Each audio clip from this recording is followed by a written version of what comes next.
Oke, halo teman-teman semua, selamat datang kembali di channel F9 Football, di mana hari ini kita akan membahas dua pertandingan weekend kemarin.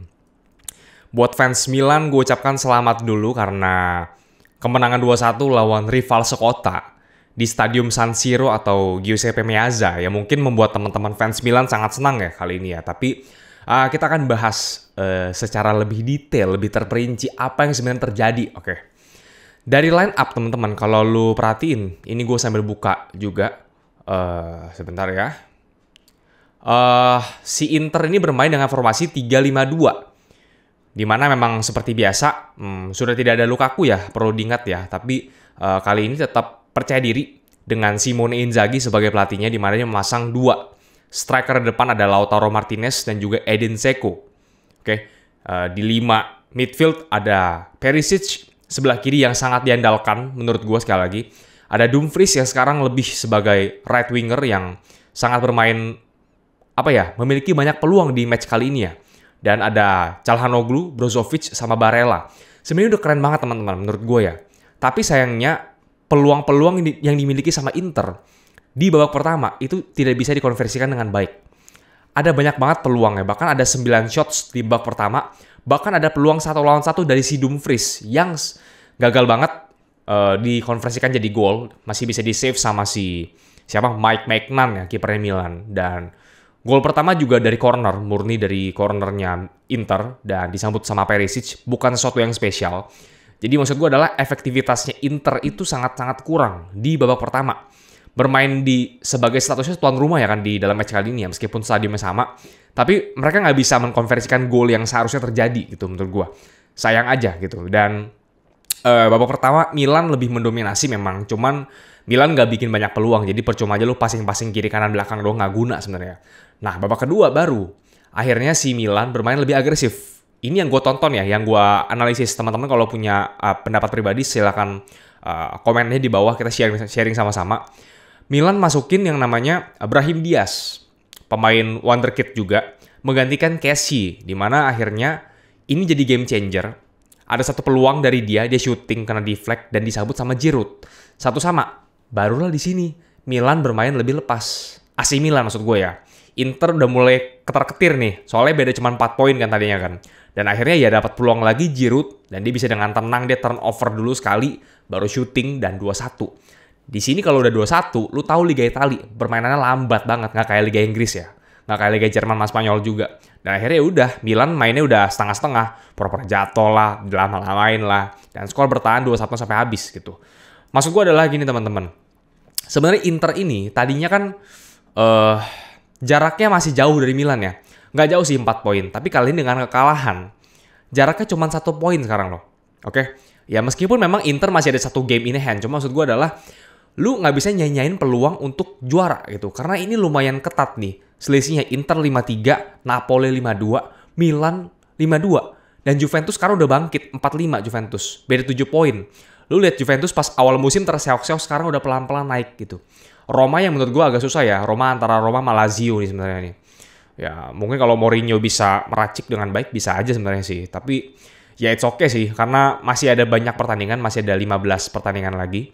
Atau 14 pertandingan lagi sampai ke match day 38 dan masih sulit diprediksi untuk Liga Italia kali ini ya. Tapi mudah-mudahan semakin seru ya, kita bisa nonton lebih semangat lagi setelah kepergiannya Ronaldo. Dan kita ke match kedua dari tim kesayangan gue, Barcelona. Tapi gue akan netral teman-teman ya, gue akan netral bahasnya.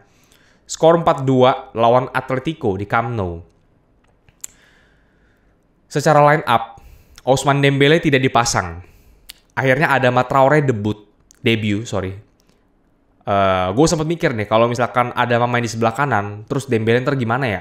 Karena kan sama-sama main dari kanan gitu. Dan akhirnya ya Xavi kasih kesempatan Adama yang membuahkan hasil. Oke, babak pertama, memang Atletico cetak gol lebih dulu. Dari cepatnya pemikirannya Koke, kasih umpan ke Suarez langsung kasih crossing datar ke Carrasco.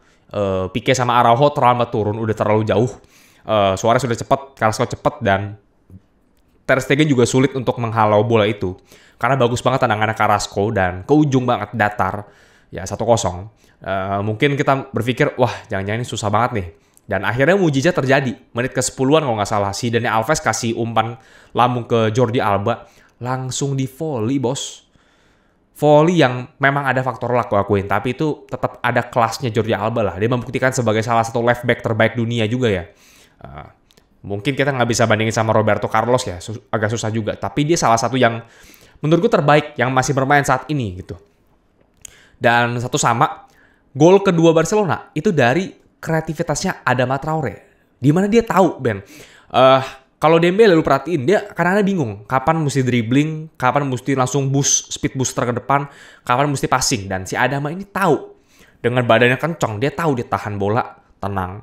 Ada kesempatan untuk mengungguli lawannya dengan kecepatan, dia langsung speed booster, cepat ke depan. Kasih crossing. Gavi sundul, ya. Pemain umur 17-18 ini langsung cetak gol lagi dan gayanya langsung senang banget gitu ya. Dan gol ketiga Barcelona cuma dari set piece biasa. Dan ada faktor luck juga karena tiang, Araujo shooting, dan 3-1. Di babak kedua yang sebenarnya ada insidennya. Memang Alves cetak gol dulu. Dari umpannya sebelah kiri dari Alba kalau nggak salah ya. Terus ke Pedri lepas.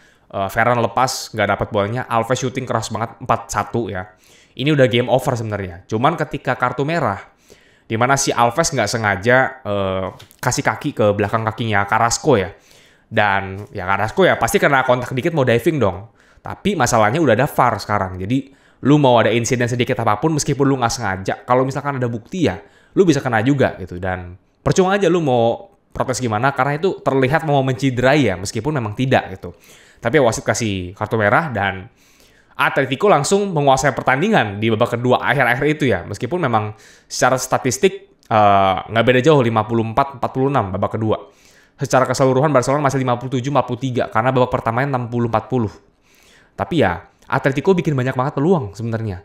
Ada 9 tembakan di babak kedua. Cuman memang ya mungkin ada faktor luck juga ya. Ini udah main Barcelona lebih layak menang sebenarnya. Bermain dengan sangat lebih tenang, lebih fluid dan padahal ada pemain muda, ada Pedri dan juga masih ada Gavi loh di sini. Dan sorry to say, Ferran Torres masih belum terlalu kelihatan dalam match kali ini. Masih agak bingung juga ya main dari sebelah kiri itu seperti apa dia ya. Dan Aubameyang debut tidak terlalu kelihatan juga karena udah kartu merah. Dapat peluang juga jarang ya. Cuman ya kedepannya kita lihat seperti apa ya. Karena masih banget mesti dirombak nih sebenarnya ini. Masih agak bingung juga mau nempatin si Ferran di mana. Karena Ansu Fati nanti kalau misalkan balik pasang sebelah kiri, terus tengahnya siapa gitu kan? Apakah terus akan pasang Auba? Kalau pasang Auba, Memphis Depay gimana? Lebih muda Memphis, tapi Auba punya speed. Nah, disitulah Xavi mungkin, ya gue nggak tahu ya, gue bukan pelatih, gue cuman analisis doang. Kita sama-sama enjoy football, tapi Xavi yang akan menentukan, pelatihnya akan menentukan gitu. Jadi, ya kurang lebih segini dulu teman-teman, dan Barcelona masih kokoh peringkat 4 merebut dari Atletico selisih 2 poin. Masih panjang perjalanan. Kita lihat apa yang akan terjadi. Dan sekali lagi thank you yang udah nonton sampai habis. Gua apresiasi banget. Jangan lupa untuk subscribe dan klik loncengnya, oke? Kita akan ketemu lagi di video-video berikutnya. Bye-bye. Salam sepak bola.